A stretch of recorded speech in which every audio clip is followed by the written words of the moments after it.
ભુજથી અબડાસાને જોડતો મુખ્ય માર્ગ પર ભવાનીપર ગામે આવેલ પુલિયાની હાલત વર્ષોથી ખસ્તા છે.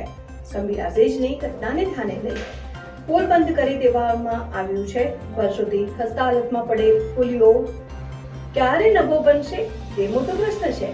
ભારે વાહનો બંધ હોવાથી ધંધા રોજગારમાં પણ અબડાસાના લોકોને ઘણું નુકસાન થાય છે, સાથે હાલાકી ભોગવવી પડે છે. તંત્ર દ્વારા ભારે વાહનો માટે પુલ બંધ કરી દેવાતા એસટી બસોનું રૂટ બદલાઈ ગયું છે, જેના કારણે એસટી બસોને 10 થી 15 કિલોમીટરના ફેરા પડે છે અને બસો મોડી આવે છે, જેના કારણે નલિયાથી 100 કિલોમીટર ભુજ આવતા લોકોને પણ હાલાકી ભોગવવી પડે છે. અને સરકાર અને તંત્રની ઊંઘ ત્યારે ખુલે છે જ્યારે રાજ્યમાં કોઈ મોટી ઘટના બને, લોકો મોતને ભેટે.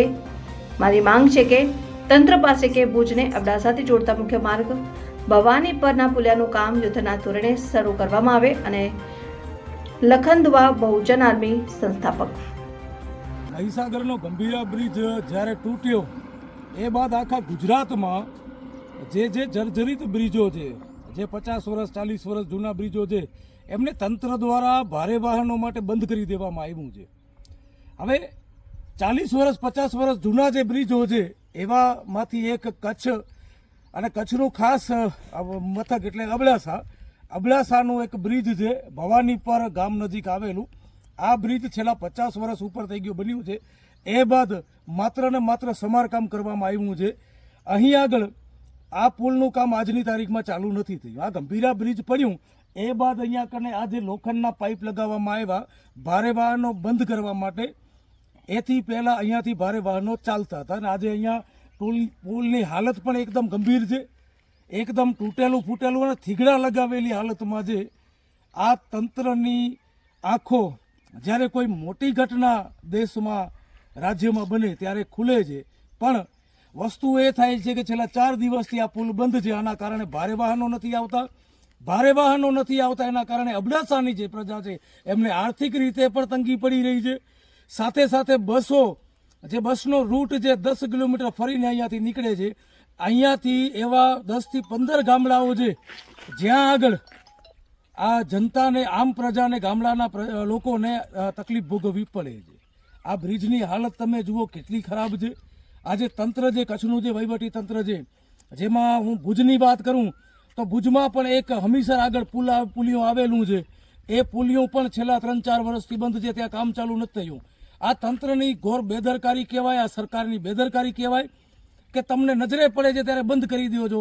આજે વર્ષો જૂનો પુલ, 5-6 વર્ષથી આ પુલિયો, ભવાનીપર વાળો પુલિયો ખસ્તા હાલતમાં છે. બંધ કરવાની જગ્યાએ આ 4-5 વર્ષમાં કામ ચાલુ થઈ જવું જોઈએ અને નવું પુલિયો બની જવો જોઈએ, પણ આજની તારીખમાં બન્યું નથી.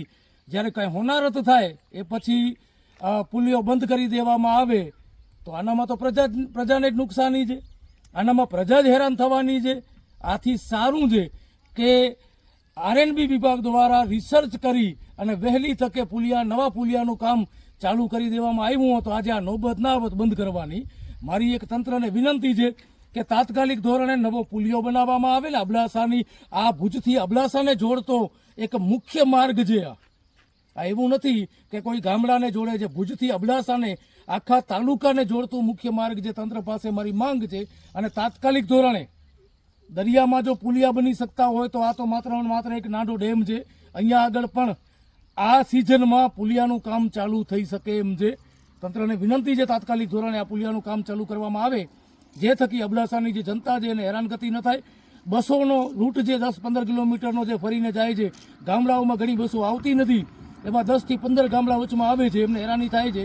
તો આ હેરાનગતિ ન થાય અને તંત્રને મારી માંગ છે કે ભાઈ પબ્લિકને હેરાન કરવા કરતાં તમારા જે ખાવપાત્ર અધિકારીઓ છે, તમારા જે હપ્તાખોર અધિકારીઓ છે, એમને ધંધે લગાવો અને તાત્કાલિક ધોરણે આ પુલિયાનું કામ ચાલુ કરાવો.